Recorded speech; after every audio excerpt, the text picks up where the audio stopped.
Well, we've been looking at statements that people believe and attribute to the Bible. I bet you've heard this one before. And sometimes it's hard because this one comes at sensitive moments where someone has lost a loved one and someone says something, they put their arm around that individual and they say, "Hey, heaven just gained another angel." No, it didn't. Nope. No matter how much sentimentalism you want to put in it, heaven did not gain another angel at the death of a person. Heaven did not gain another angel at the death of a righteous person any more than hell gained another demon at the death of a lost person. Heaven is not populated angelically by people who have gone on from this life. There is no translation from being a human soul to being an angel. Angels are not glorified humans.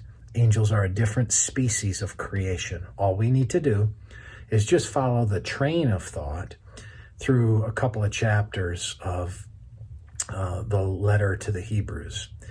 In speaking about Jesus, quoting the Old Testament, the author of Hebrews says this, "And to which of the angels has he ever said, 'Sit at my right hand until I make your enemies a footstool for your feet'? Are they not all ministering spirits," talking about the angels, "sent out to serve for the sake of those who are to inherit salvation?" In other words, he's identifying what angels are. Angels are ministering spirits who are sent to serve humans who are to inherit salvation, right? So what this little chapter 1, verse 13, 14 teach us is first that he said to Jesus, God the Son, "Come sit at my right hand." Angels didn't have that privilege because they were lower than God. They're not of the same species as God. They're lower than God. And yet they minister to another species, namely humans. The text goes on, and in chapter 2, talking about Jesus becoming man, it quotes Psalm 8 and says, "What is man that you are mindful of him, or the son of man that you care for him? You made him a little lower than the angels." You made him become human, a little lower than the angels, a different species, a lower species in that sense than the angels. You've crowned him with glory and honor, putting everything in subjection under his feet. Now, in putting everything in subjection to him, he left nothing outside his control. At present, we do not see him, everything's in subjection to him, but we see him who for a little while was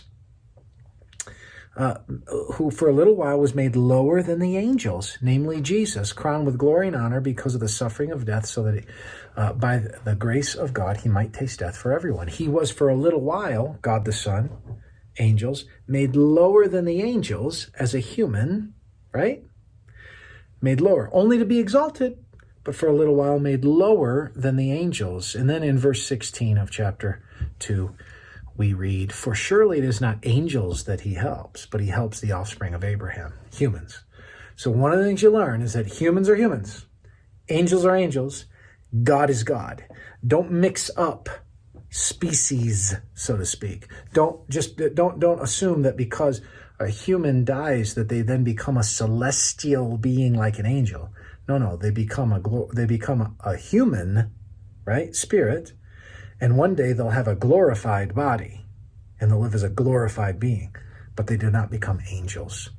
So as comforting as someone might, and good, well-intended as somebody might be, saying that heaven just gained another angel, that sounds a little more like something off of It's a Wonderful Life with Jimmy Stewart, right?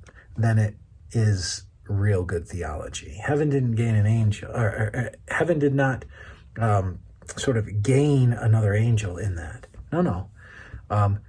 You will go to heaven if you're a believer. You as a human soul will go to glory.